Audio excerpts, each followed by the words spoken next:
exhausted. He even felt like finishing it all. And so I think we need to hear from the Lord.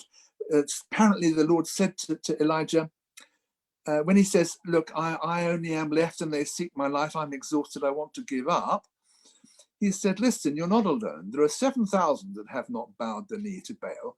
So why not get some food and fresh air and let's get going together. But the second is, I think that we're not supposed to manage alone. I think it's great to have some close buddies. Jesus, after all, had Peter, James, and John around him, and he had some exhausting and lonely and quite dark times himself. So ask yourself, who could carry me through my apathetic and difficult times, who know me well? Then it doesn't depend totally on me.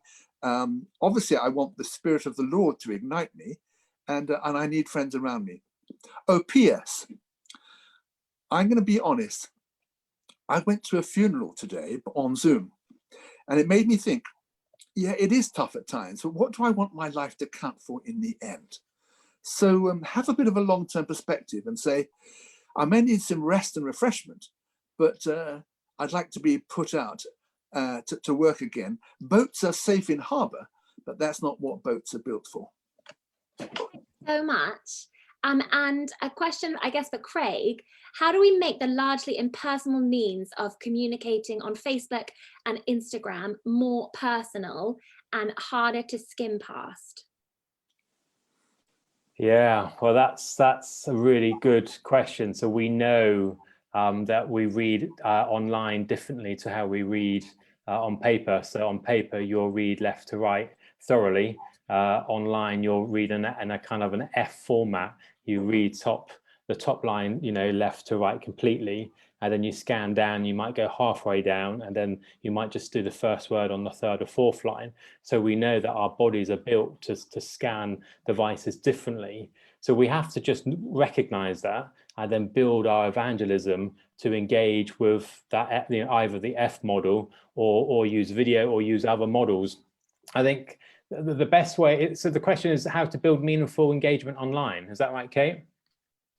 Yeah, so people don't skim past it. Yeah, I think if you're adding value to people, they will stop. Time is the commodity that everyone is selling, and people want more time. We are time poor as a society. If you can add value to people's lives and give them what they want at that moment. So I'm really enjoying the Lectio 360 app. Or 350, maybe 360, and that's a wonderful app because it's very defined. It's 5 minutes. The speakers are very good. I can press play while I'm doing the washing up. For 365, that's it. Thank you. I must have skimmed past that, but it just helps you to check in on God. So I think we need to add value in our context. And the way we add value is to really, really understand the problem that people are facing and then work out how we get the gospel in to support and to empower. And what we tend to do is we tend to run to the solution quickly before we've done the hard work of understanding the problem.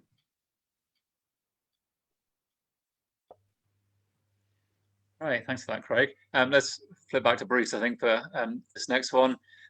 So this kind of follows on from the first thing you were talking about. How do we encourage others in our churches who seem to be losing motivation, who are becoming inward-looking?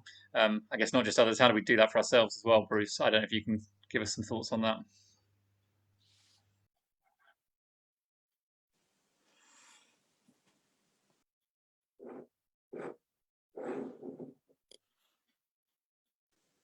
Is that working? I think that the whole question about distance and isolation leaves us feeling fragmented. I would say two things again. Sometimes this isolation is very interesting because it may reveal to us that we've been reliant too much on the circle of friends around us. We've been, as it were, going with the tidal stream, Christian friends, if you like. And this has kind of shaken us up. It's a wake-up call, and to say, I need to refresh my own faith here, don't I? Am I a self-starter, an initiator, or have I been very dependent on everybody else? So that's a bit of a challenging reply, saying, time to have a little reflection, I think. But the second thing is motivation from one another. It may be physically that we actually do need a rest and a holiday. And I don't underestimate the strain and the stress. Children, work. My wife's a teacher. She's doing a video every night. And even then, only half of the students look at it. So it's quite demoralizing and disappointing at times. So we have to be caring for one another. So bear one another's burdens and fulfill the law of Christ is perhaps what I'd say. Be sympathetic and understanding. Take time out, recharge, and then come back stronger personally and find a group that works for you, which is a bit fizzy and exciting and full of the Spirit of God. Try that.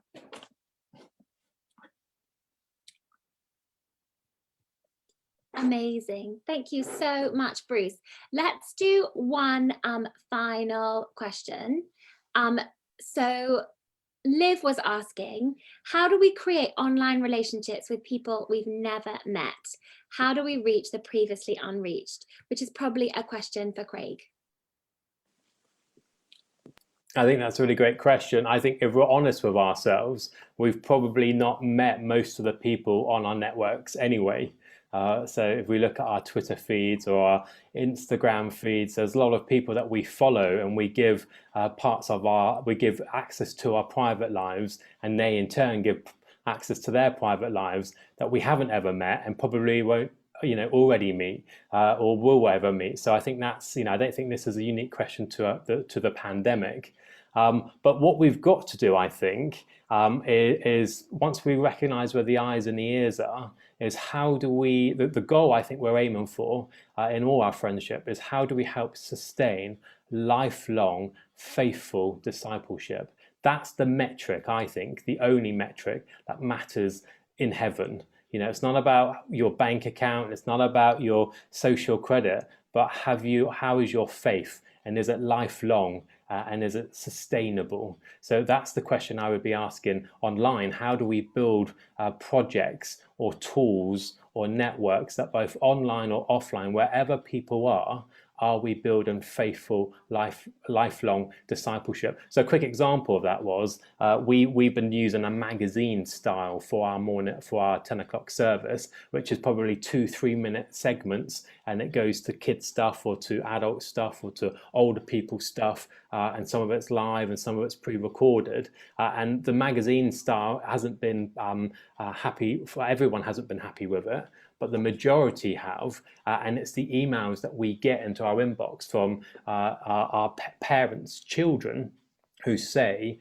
I've been disenfranchised with church, but gosh, I love what you're doing. I've refound my faith. And that's what you're living for, to rekindle that faithful, lifelong discipleship. So I think we've got to hold these models lightly. Choose a model, see if it works. If it doesn't, we need to be in constant reformation, don't we, Bruce? The church always need to be in a state of reformation. Let's keep moving on. Very smart, Craig. Like it. Thanks for that, Craig. We're going to give Claire the chance to speak now. So she's going to tell us a bit about how she's engaging with things happening in culture to shine light on Jesus. So Claire, let's hear from you. Great, thank you so much to Kate, to Naomi, to Dave for inviting me along just to share some thoughts with you about culture. And I'll just begin by saying that I've been a Christian for quite a while, and there was a stage in my life where I was just doing church and, faithfully serving in church, but not really thinking about evangelism. I would never hide my faith, but I wasn't actively thinking about evangelism. And I think behind that was this kind of fear of culture. But actually now, just through growing in God and through different things I've been able to do, I actually love engaging with culture. And so to begin with, I'd just like to pose a question to you, which is, do you actually believe the best about our culture? Do you believe the best about culture? And I ask that because I'll demonstrate what I mean. I used to be a teacher in secondary schools for 10 years. And as I was gaining experience, I quickly realized that if I, as a teacher, particularly if I'm teaching students in the lower ability sets, if I'm teaching them and I don't really have high aspirations for them, I don't stretch or challenge them, or I don't plan exciting things for them to do, but I just kind of mosey along, they will pick up on that. They will pick up on that vibe, and they might not be able to articulate it or verbalize it, but they will not do their homework. They will not engage. They'll play up when I'm not there. They will pick up on that vibe, because I am the person who's meant to be standing in front of them, giving them inspiration. And actually, I don't actually believe they can do it. And so that really challenged me as a teacher to put effort in and to engage with my students. Now, it's not quite the same, but you can see where I'm going with this. If you have friends that you want to see come to Christ, if you have family members you've been praying for years, or perhaps you've given up praying for them, or if you have colleagues at work that know you're a Christian, but you haven't really shared your faith with them, or you feel that you can't because, oh, the culture is just ridiculous, they will pick up on that vibe. If you have a bad attitude towards the culture, that will come out, whether you're saying it or not. It will come out in the way that you engage with people, the way that you don't ask them about their hobbies, their careers, what they like to read, what they like to watch. It will come out. So I just challenge you to begin with, do you actually believe the best about culture? Because we don't need to go down the cancelling culture route. Culture doesn't need to be cancelled. It can be redeemed. There's so much there that we can engage with. And so I'm just going to just share a couple of thoughts from Acts 17, one of my favorite scriptures. The Apostle Paul is on the Areopagus. He's engaging with philosophers. He's engaging with people in the market. He's talking to them. And verse 28 to 29 of Acts chapter 17 says this. I'm reading ESV.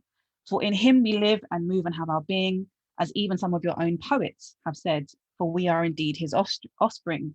Verse 29, being then God's offspring, we ought not to think that the divine being is like gold or silver or stone, an image formed by the art and imagination of man.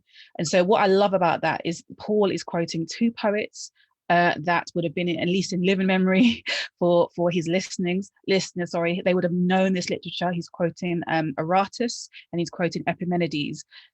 The people listening to him would have known this scholarship. And then, or this literature, and then he uses a line from the poem. He doesn't put the culture down. He dignifies the culture. He says, you know what, your poetry is good. It's a good thing. And then he says in verse 29, being then God's offspring. So he's actually using a line from one of their secular poets to then point to the truth about Christ. And so my challenge to you would be, do you actually engage with the culture in order to point people to Christ? Do you actually believe that there's stuff in there that is really good that we can enjoy as Christians before we try to put the culture down and just say, come Lord Jesus, because it can't be redeemed.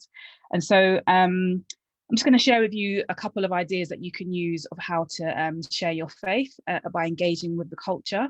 Number one, think about what people are reading. What are the top books that people are reading? Not necessarily Christian ones. What are people reading? Because that's kind of a litmus test for where people are, what they're thinking, what are the biggest questions of the day. If you were to join a non-Christian book club and then reading a book where it kind of raises some ethical issues, raises some philosophical ones, moral issues, how can you bring that into the discussion? I've always heard that sometimes we should begin our evangelism with having good conversations with people, having deep conversations with people just about them, then having God conversations, and then having conversations about Jesus. Good conversations, deep conversations, God conversations, and then conversations about Jesus. We will not be able to do that if we kind of make ourselves an island away from the culture. So join a book club, just start reading with people, and then bring some of the truth of Christianity into some of those conversations as well. If reading is not your thing, Netflix, Disney Channel, what are people streaming? What is going on at the moment? Jamie Foxx's Soul, a Disney Channel animation, is, I think, the most streamed Disney animation at the moment. It's all about the afterlife, and it's all about life after death, and the great in between. So how could you watch that? Do a watch party with somebody? How could you engage with that? Someone saying Bridgerton, where is Jesus in Bridgerton? I haven't watched Bridgerton, but do go ahead with it, and maybe look at the idea of relationships. Where do we invest our love and our time? You could also, I don't know about you, but during the pandemic or during life in general, the only thing I get in the post is bills. I would love to get a letter. So why don't you try to write someone a letter, a little note, send them something nice. There's a great website called Don't Send Her Flowers. It's like different gifts that you can get for women that aren't necessarily just flowers, but they might love flowers, and send a note right to them. I've really been thinking about you. I have a family member who actually works in the NHS on the front lines, and I was able to send them something, and with just a little note. And then you don't know how that conversation could move on. So send a letter, send a gift, send a book that someone might be able to read, and you guys can have a conversation about. I would also say, in all of this, pray for opportunities. That might seem like self-evident, but pray for opportunities where, and God will surprise you. And I'm going to give you an example of that. So after you've been praying for opportunities to share your faith in the constraints that we find ourselves in of lockdown, actually take them. You know, I was really challenged by the fact that I pray for opportunities for evangelism, but then when I can clearly see an opportunity to take where a conversation is raising a moral question, an ethical question, a question about meaning, value, love, self-worth, and it's like, I'm on the edge. Am I going to take this opportunity to just bring in something of the Christian worldview?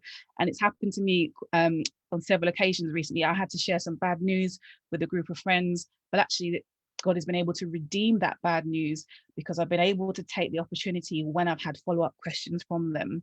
And so just take the opportunities as well, and go from those good to deep, to God, to Jesus conversations.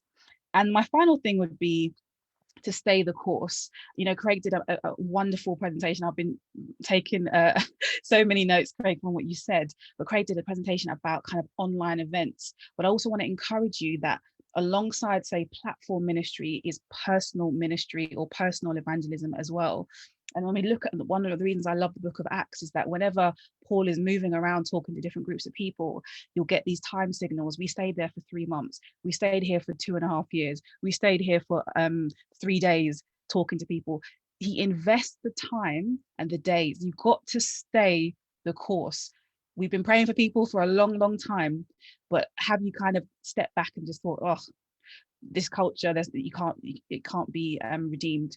Get back in there and stay the course with those people, because it's not just about platform ministry. It's about personal engagement with people, talking to them, getting to know what they love, asking them how they are. And also one other thing I'll add is just be aware that when you're trying to get this sort of litmus test for where the culture is, what questions are being asked, don't just confine that to your own social media circles. Social media creates its own echo chambers, and I had a rude awakening of that myself the other day, engaging with somebody online. Your social media is set to your kind of algorithms, what you kind of like. I'm sure Craig could tell me a lot more, could tell us a lot more about that. Listen to people and engage with thinking that is not your own, so you can understand what the questions are. So I really hope that's helpful, and it'd be great to catch up with some questions in a bit. Oh my goodness, I made copious notes. Thank you so much, Claire. And our final speaker tonight is Rachel. And I was so impressed. If you're in the Passion for Evangelism group, just felt like all the time Rachel was going, I'm going to do this, and I'm going to do this, and I'm going to do this. And I was like, Rachel, you are my absolute hero. So I'm really excited for Rachel to share a bit about how she has been just personally sharing Jesus with the people near her. Thanks. Hello, everybody. I'm in Oxford, in the UK, where I live with my family. I was born in Scotland and I was raised in America and in here. So if you hear funny accent things coming in, that's why. So beautiful links with what Claire was just saying. Let me just tell you some of my story. Actually, I want to start on Sunday morning. The first message I got on WhatsApp was from my 89-year-old neighbour, Edna, who was a fit and feisty lady, a widow. And her message was, I lost my little cat Mia this morning. And we've exchanged messages about grief and loss. Later in the snow, she refused all offers of help, but she quietly prepared the grave in the garden and spent the rest of the day crying for her loss. That evening, the message from the church that I went to online was around Psalm 34:18. And so I sent Edna a very short message saying, at church today, we heard this verse from the Bible. The Lord is near to the brokenhearted, and he saves those who are crushed in spirit. Just letting you know that God loves you and cares for you just like we do. A year ago, there was no way that I could have had this kind of interaction with her. But pandemic has brought our road, our neighborhood closer together. Like most people in the UK, we were encouraged to create a community hub to look after each other. And we did that very quickly on our road. There were about 78 houses on our road. And we were doing it initially for shopping for each other, especially people who were isolating. And then we started matching up homes with people who were living on their own, with families who would take a very special interest in them, chatting on the doorstep, calling and things like that. Community doesn't build itself. It needs to be initiated, encouraged, and prompted. My evangelism style is very strongly relational, and my leadership strengths are around team building. So for me, it was a no-brainer to want to help build community on the road. And while it's been hard to do that in the past, because where I live, Oxford is not a super friendly place, first time you meet people. So it's been hard, but the pandemic has been a catalyst for many people to want to get to know their neighbours better. When a new grandchild was born in October, 15 of us got together on the street, socially distanced, to toast them with champagne. There was a festival of light across the city, and so we decorated all our houses and did a little lantern parade. And then we decided we're going to keep all our lights up just to bring joy earlier than usual for Britain over Christmas. So when this recent lockdown was announced in January, the whole of the UK, England was going into lockdown. My family said that our house would keep our outside ferret lights up throughout the whole of lockdown because there was light in the darkness, and we wanted to tell people about that. We've done scavenger hunts for the kids, created them to do at home and send in photos and give prizes. And last week I created jars of joy, little jam jars filled with candles and sweets and notes, for children to decorate and add notes of any good thing that happens to them while they're stuck at home. One mum said, "We would love a jar. We're trying all strategies to keep our boys less anxious." My husband loves to bake, hooray! So he started Saturday night pizza delivery, making pizza for us and 3 retired people who are on their own who live around us. So he takes pizza orders and then delivers hot. And that led to Christmas Eve tea.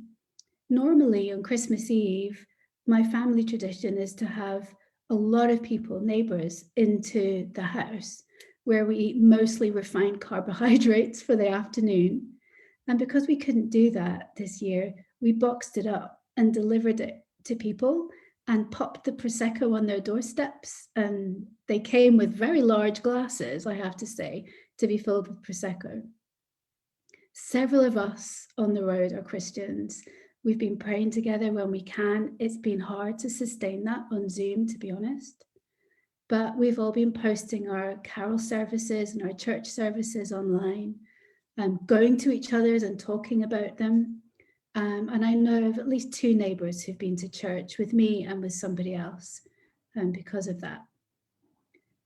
I've started a very simple weekly check-in on WhatsApp. I even did it today. And all I ask in our WhatsApp group for the whole road is, how are we all this week? And people were initially reluctant, but now we get, ping, ping, ping of their stories, their needs, their worries. In fact, I broke my rib a couple of weeks ago, which is why I'm sitting, packaged into this chair. And sharing my need was also really important. It's not just us serving our community, but the community serving us. So my next door neighbor now comes to the side door every morning at 9 o'clock and collects the dog and walks her. So back to Edna. we've lived in this house for 10 years, and she is definitely the matriarch of the street. She's been here for 60 years. Edna and I have had a couple of conversations over the last 10 years about faith, mostly stories about me asking questions about her life and her upbringing. As Claire was saying, the good conversations, the deep, the God and the Jesus, and we're moving towards through that list. Edna rejected religion a long time ago. She's outspoken, she's opinionated, she's intelligent. She hates being in debt. So every time we do our shopping, we have to give her bill instantly. And so we've had some, it's been a good humored exercise in persistence, getting her to accept cake and bread.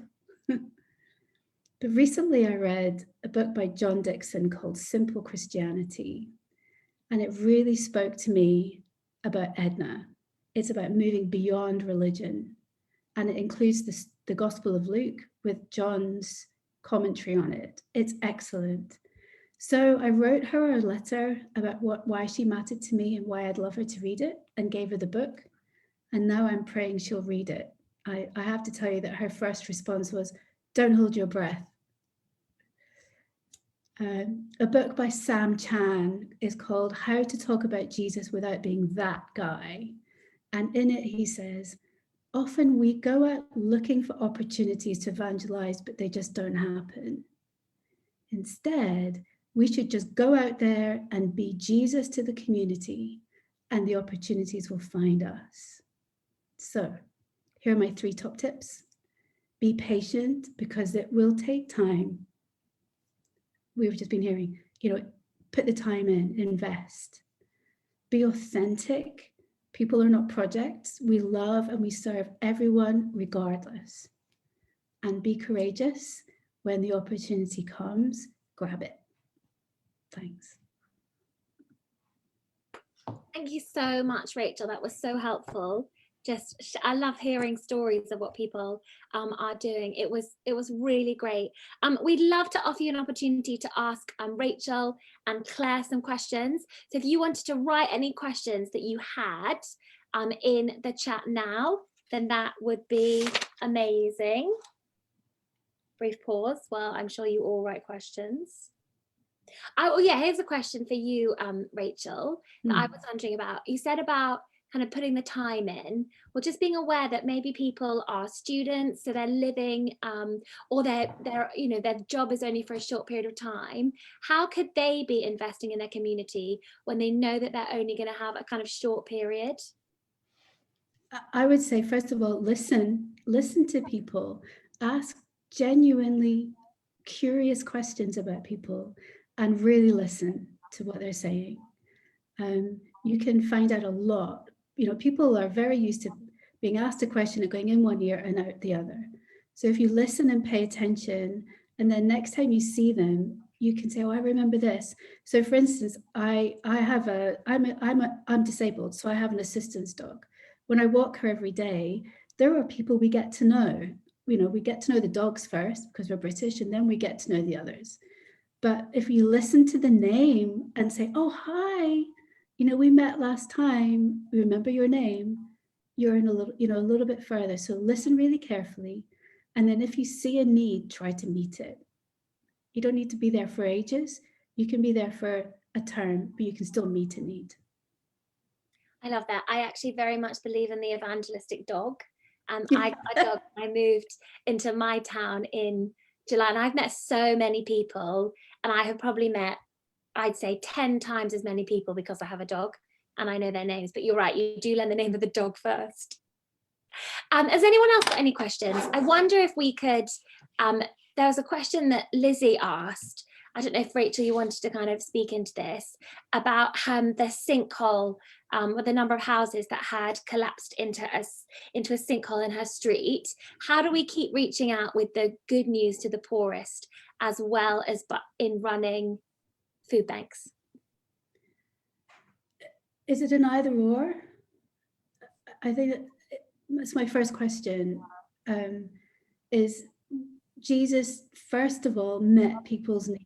So by meeting people's needs, you are being Jesus to them, first of all. And when people are in crisis, they need to have their crisis understood, handled, embraced, not shied away from. Then walk with people through it. You know, we're not shot, you know, we're not kind of just throwing stuff at them and then leaving.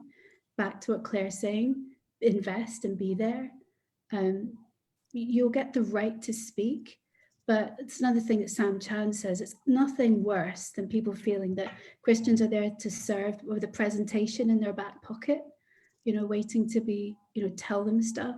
So go with people through it, build the relationships, and earn the right to speak. I don't know if that's answering the question, but that's a short answer. Right. Questions for Claire now. So here's one from Liv. You said we should engage with thinking that's not our own. Do you have any recommendations on good ways or arenas in which we can do that? Great, yeah, thank you, Liv, for that question. I think it does, my advice comes with a caution. I remember I went out one time and bought some book by quite a well-known atheist thinker and was completely foxed by what I read. But part of the reason that happened was I went out alone to do that. So if you're going to be engaging with thinking that's not your own, do so in community, do so with someone who can mentor you through that, who can think through that. And I've been really blessed to do engaging with other worldviews in community. But when I mean, I'm not even suggesting to go even that deep. I just think that when you constantly have the same information coming on your social media feed, you think that's the way that the whole world is thinking. It might be, for instance, so I don't know if any of you signed up to the Premier Christian Radio on emails that come through, and it's really interesting that they will always comment upon the culture. So for instance, I think recently when Russell Brand was talking about prayer and the way that he prays, Premier Christian Radio released an email talking about his views, and they'll often engage with the culture, or Justin Brierley's Unbelievable. So using platforms that we know are Christian in nature and can kind of not filter, but you can be exposed to certain ideas without being out there on your own, and just get a flavor. I would say that's a good thing. I would definitely sign up to the Unbelievable emails, and I would definitely sign up to the Premier Christian Radio, Christianity Today.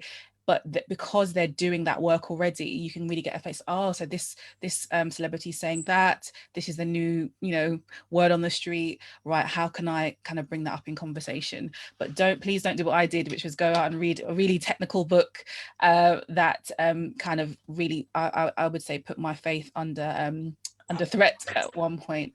But actually learning in community. So if you can read a book in community, I do know that Passion for Evangelism does reading clubs and stuff like that. I think they did a great book by Confronting Christianity, Rebecca McLaughlin. That's a great book for kind of getting a bit of a taste of what are the top questions people are asking about faith, and what are the top objections. So Confronting Christianity is a great book to get into, and definitely do that in a group as well. That would be really helpful.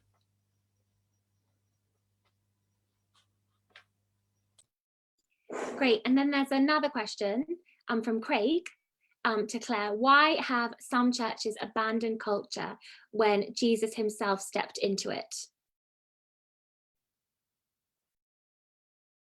Oh, that's for me. Yeah, Claire. You just get a question like dropped on you. No, I think there's a couple of reasons for that. I would say fear is one. Maybe people wouldn't say that they're afraid of culture, but there is a tendency that we all have when we're confronted with things that are not familiar to us, or seem like a threat to us. We kind of retreat into the safety of the Christian bubble. That's not really going to get the gospel out there. So perhaps fear, and I think a fear as well of cancel culture, that if I say this is what I believe, if I'm unequivocal in what I believe about Christ, and I'm not going to, I don't know, you know, just say everything, or I'm not going to kind of go down the route of relativism, there's a fear that you will be cancelled, or there's a fear that you will be deplatformed. And then also, because we're doing so many things online, they stay in the ether, the digital ether, they stay there, and it's like, oh, you know, 10 years from now someone could say, well, you said this. I'm probably talking about a lot of my fears here as well, but I think those are some of the things that reasons why churches retreat from culture. And I think at this particular time, given everything that happened in the crazy 2020, and 2021 is doing a good job following suit, I think culture is quite divided right now on a number of lines. I won't go into that. And so sometimes the church will take a sort of moral high ground to say, well, I'm not going to side with this person or that person. It's all about the gospel. It's just a gospel issue, when actually getting to the gospel means going through the culture. And we see that in the person of Jesus Christ. The incarnation is a massive just testimony to the fact that we need to be incarnational Christians. So I think those are some of the reasons. But again, tackling these things in community, linking up with other churches. And I'll just say this as an idea as well.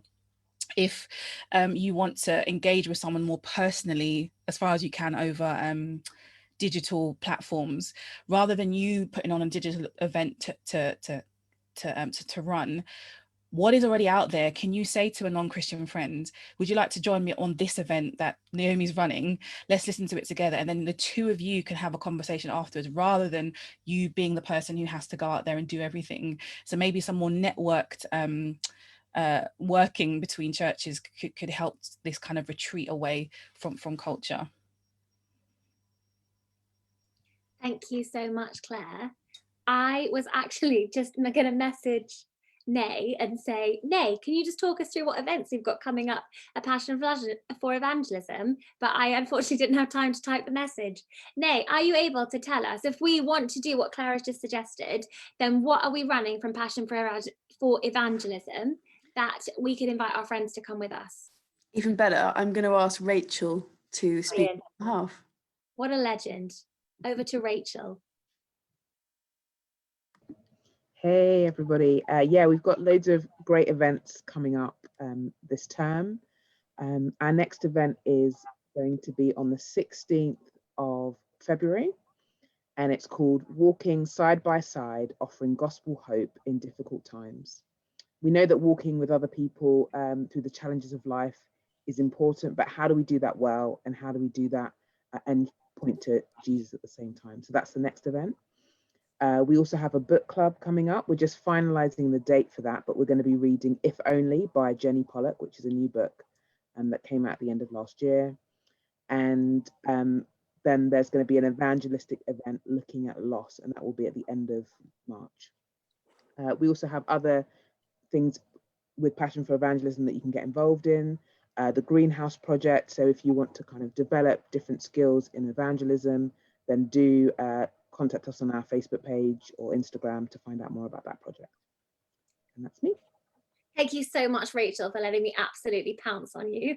The final thing that we want to do tonight is put you back in groups and just offer you a chance to spend some time with some people, thinking and sharing ideas that maybe you've had already, that you're doing in your life, and then also just have some time praying with each other. So we will leave these groups open probably till about 9 o'clock. Thanks so much for coming. I hope tonight has been helpful for you, and it's encouraged you that we've got great news to share, and it's given you some examples of things that you could be doing in your life. Great, thank you. I'll just put you back in those rooms. Please feel free to stay as long as you want to, or head off now. Thanks a lot, Dave and Kate, for tonight.